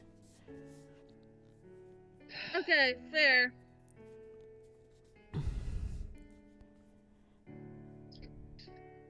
It's fine. It's fine. Inner peace. Inner peace. Your future sister folds a book backwards. Inner peace. You're both stressing me out with how you treat books. Well, what do you want from me, Max? I used to write in books, so... This is where Max never... This is where when we were living together, he still makes me buy my own copy of the Inheritance series.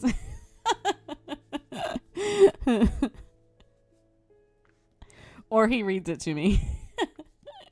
It's fine.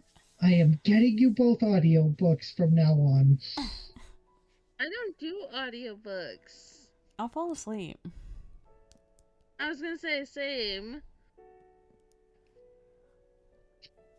Well, we're getting audiobooks until you learn how to treat precious books properly. Well, how am I supposed to learn how to treat books when I only have audiobooks? Carefully. But how am I supposed to learn on audio on a Kindle and Sora. not a book? Hey Sora, here you go. Carefully. Hey Sora. Hey Sora. No, you gotta bend it all the way back, Val. Okay.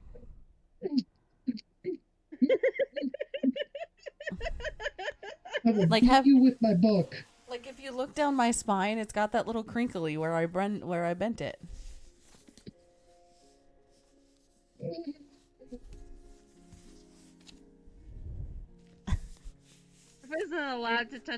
Turf isn't allowed to touch my special edition books for Aragon. See, thank you. Another man of culture. I have just succumbed to the fact that you're reading me Aragon or I'm buying my own copy.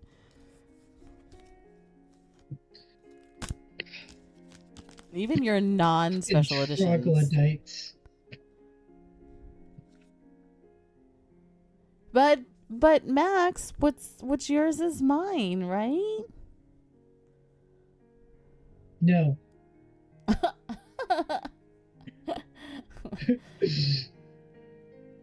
Wow, Sora. Way to not be on my side. I thought I was your sister. You are my sister, and I love you to death. This might be the death part. I should try to see what Turf does about this book cracking thing, because that might actually be a good idea. Sora's gonna murder me. Alright. Thank you all for tuning in to stream. We're gonna end early so I can murder my sister and my girlfriend. Thanks for watching, guys. I have a question. How are you getting here?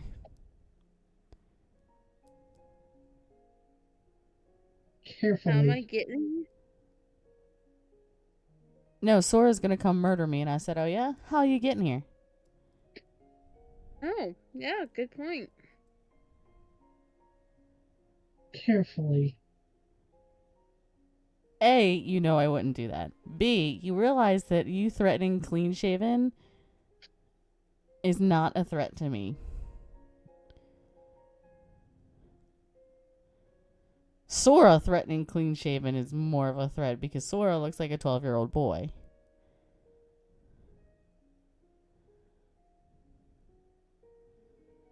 No, I should probably think about buying those if we're gonna do those. I don't own those yet. All the Aragon books are on sale for like $35 on Amazon.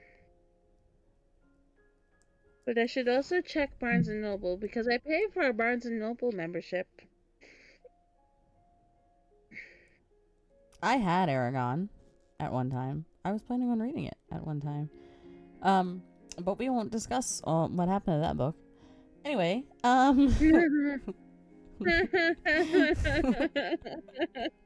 think I have an idea.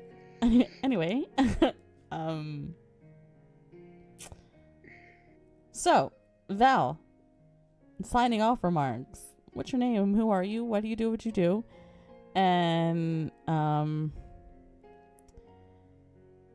what do you have coming up? Hi everyone, I am Mystic Val TTV. I play a lot of things on Twitch and that kind of thing. Lately it's been story games. What the fuck, Sora, do you have in your hand? And now I am concerned. Did you just The have a dagger. weapon? It's the dagger I bought him 2 years ago.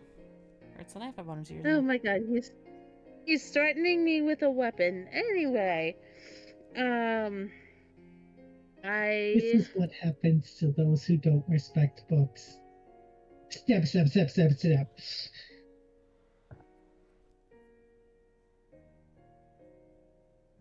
For legal anyway. reasons, that is a joke. Anyway, friends, I haven't decided yet what I am doing tomorrow, but I will be live in the morning with probably some game of other. Knowing people, they're probably going to try to get me to do Helldivers, but we'll see what goes on. Yes, let's do Helldivers. Oh dear lord. Let's do a 4-man Beyond that, I didn't realize roll was off. We'll see. We'll figure out. We should also probably think about doing Persona again soon. But we also will have D&D Friday night tomorrow on Roll the Misadventures channel. So we're gonna have fun with that. We're all gonna die. I told you, Tristan's gonna be fine. She's a trained dragon slayer. You're all going to die. Good for you. Good for you. I am a fucking wizard that is squishy and a blood hunter. Anyway. You have a werewolf form. You'll be fine. No. But... And then we'll have a Screamers meeting Saturday night, which Roll usually runs away from. And other than that, we will be back on Monday with D&D as well. So we have some things going on. And I can't wait for you guys to possibly check them out.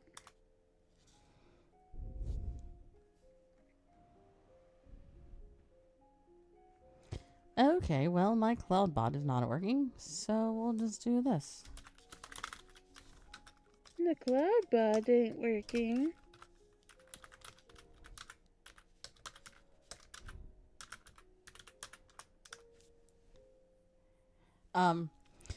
Sora_DIT, who are you and why do you do what you do and what do you have coming up in the near future? Hello, I am Soradit. I don't stream all that much. Next one I have scheduled is a week from Wednesday. We will be returning with some more Vecna Eve of Ruin. Other than that, I may stream if the mood strikes me and I have some time. I might not. Who knows? I don't.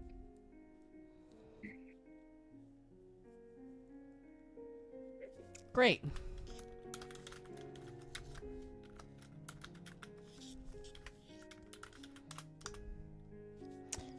Oh, I have to wait a minute and my freaking...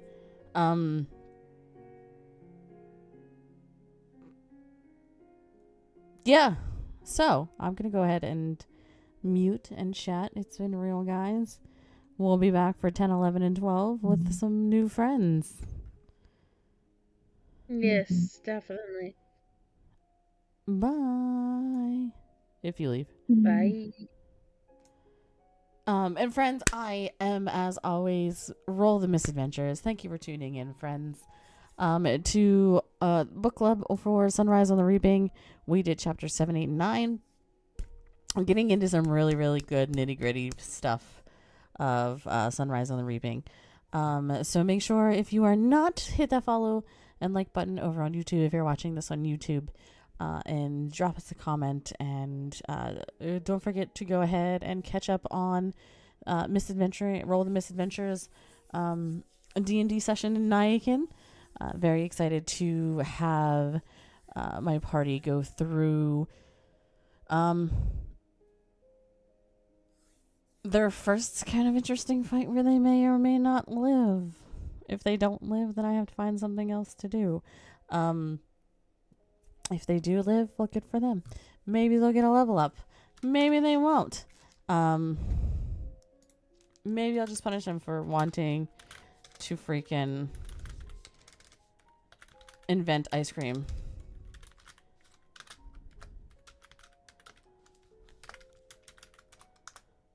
There we go. If you are not following Sora DIT and or Mystical Val, make sure you go drop them a follow. They're great friends, great streamers. I love them to death. And I will see you guys tomorrow night at 8:30 Eastern Standard Time. Let's go find someone to raid, shall we? Shall we go find someone to raid? Let's go see who's on.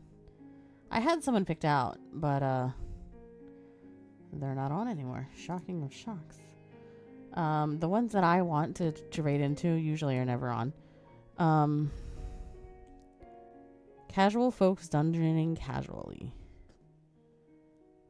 Rotten Toil. Sir Pfeffer. I feel like I know him.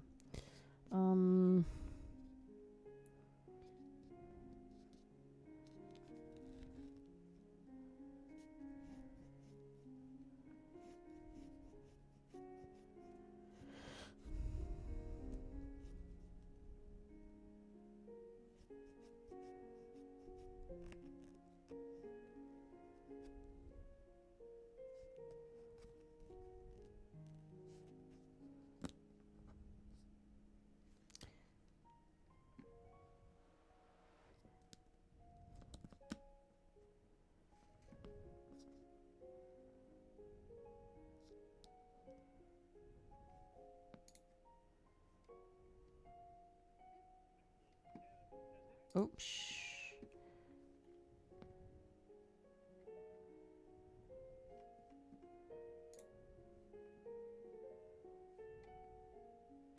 Oh, looks like they just started. They're only on episode 2 on their D&D campaign.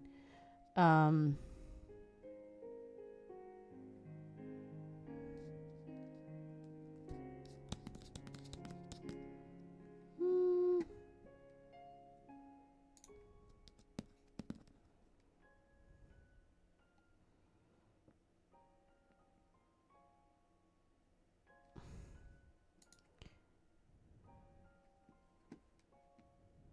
I might go here instead.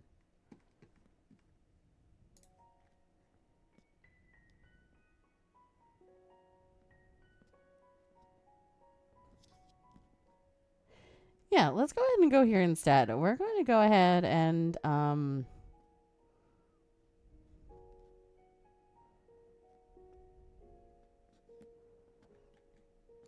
raid into Sparkles _ Mandy, playing some Dungeons and Dragons. Playing it's called their title is Shattered Obelisk. So they're playing with a couple other people.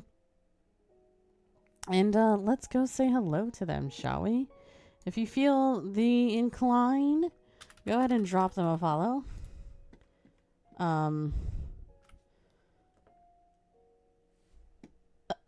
Apparently Max is throwing out raid for some reason.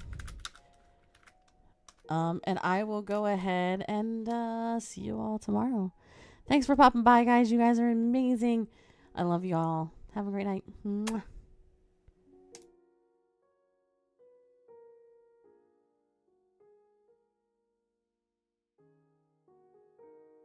burn a level 1 spell slot. Not bad. No. And then We were playing Castles and Crusades tonight. Lovely. Talking to somebody about that just I was yesterday. talking to somebody about that just as my yesterday. movement. I think it was Cloud was talking about